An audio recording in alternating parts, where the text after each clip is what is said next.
हर छठ की व्रत कथा। मथुरा के राजा कंस अपनी बहन देवकी को विवाह के उपरांत विदा करने जा रहे थे, तो आकाशवाणी के वचन सुन देवकी का 8वां गर्भ तेरी मृत्यु का कारण बनेगा जानकर बहन और बहनोई को कारागार में डाल दिया और वासुदेव और देवकी के 6 पुत्रों को एक एक कर कंस ने मार डाला। जब 7वें बच्चे के जन्म का समय नजदीक आया तो देवर्षि नारद जी वासुदेव और देवकी से मिलने पहुँचे और उनके दुख का कारण जानकर देवकी को हलषष्ठी देवी के व्रत की करने की सलाह दी। देवकी ने नारद जी से हलषष्ठी व्रत की महिमा व कथा पूछी तो नारद जी ने पुरातन कथा कहना प्रारंभ किया।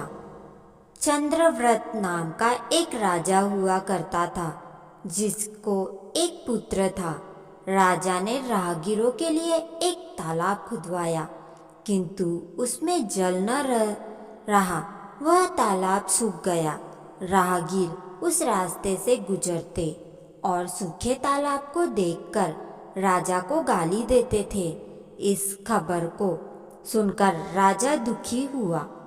मैंने तालाब खुदवाया, मेरा धन और धर्म दोनों ही व्यर्थ गया। उसी रोज राजा को स्वप्न में वरुण देव के दर्शन देकर कहा, यदि तुम अपने पुत्र की बलि तालाब में दोगे तो जल भर जाएगा। सुबह राजा ने स्वप्न में कही बात दरबार में सुनाई और कहा, मेरा धन और धर्म भले ही व्यर्थ हो जाए, पर मैं अपने पुत्र की बलि नहीं दूंगा।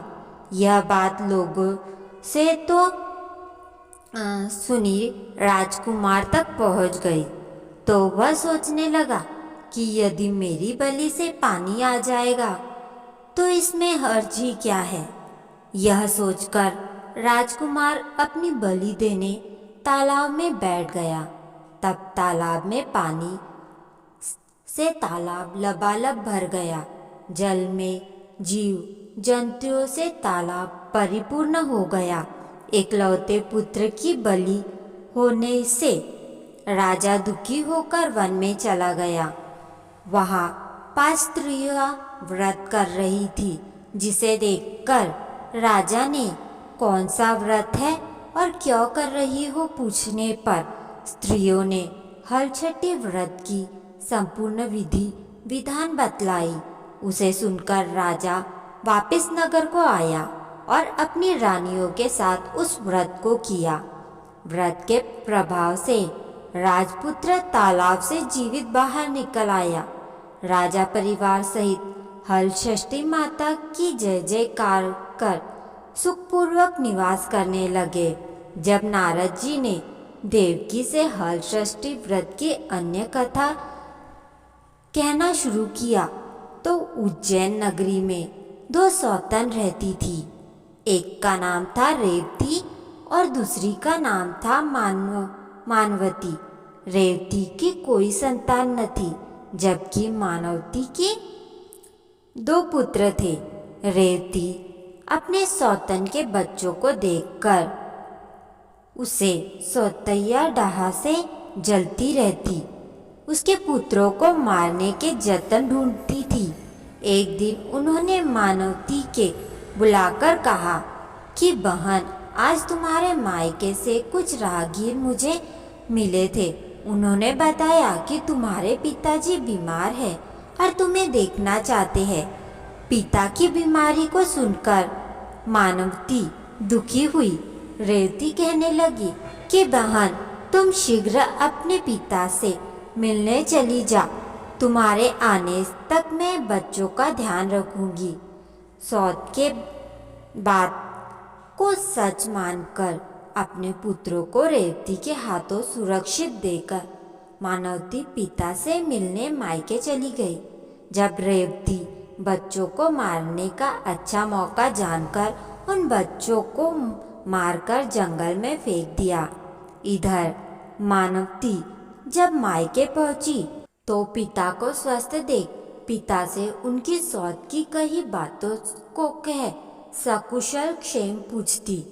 तब मानवती के माता पिता ने अनहोनी के संदेह से पुत्री को जाने को कहा, किंतु मानवती की माता ने कहा कि पुत्री, आज हलषष्ठी माता का व्रत का दिन है, अतः तुम भी अपने पुत्रों की दीर्घायु की कामना से यह व्रत कर आज के जगह कल चली जाना। माता की यह सलाह मानकर मानवती पुत्रों के स्वास्थ्य की कामना से हलषष्ठी माता का व्रत धारण कर दूसरे दिन अपने घर जाने को निकली। रास्ते में वही जंगल पड़ा। वहाँ अपने बच्चों को खेलते देख उसने पूछा कि तुम यहाँ कैसे पहुँचे? तब पुत्रों ने बताया, आपके जाने पर हमारी दूसरी माता रेवती ने मारकर यहाँ फेंक दी थी कि तभी दूसरी स्त्री ने हमें फिर जिंदा कर लिया। अब मानवती को समझने में देर न लगी कि यह माता हलषष्ठी की कृपा से संभव हुआ है, और माता की जय जयकार करती हुई घर को गई। नगर में मानवती के पुत्रों के पुनः जीवित देख माता हलषष्ठी की महिमा जान सभी स्त्रियां हलषष्ठी व्रत करने लगी।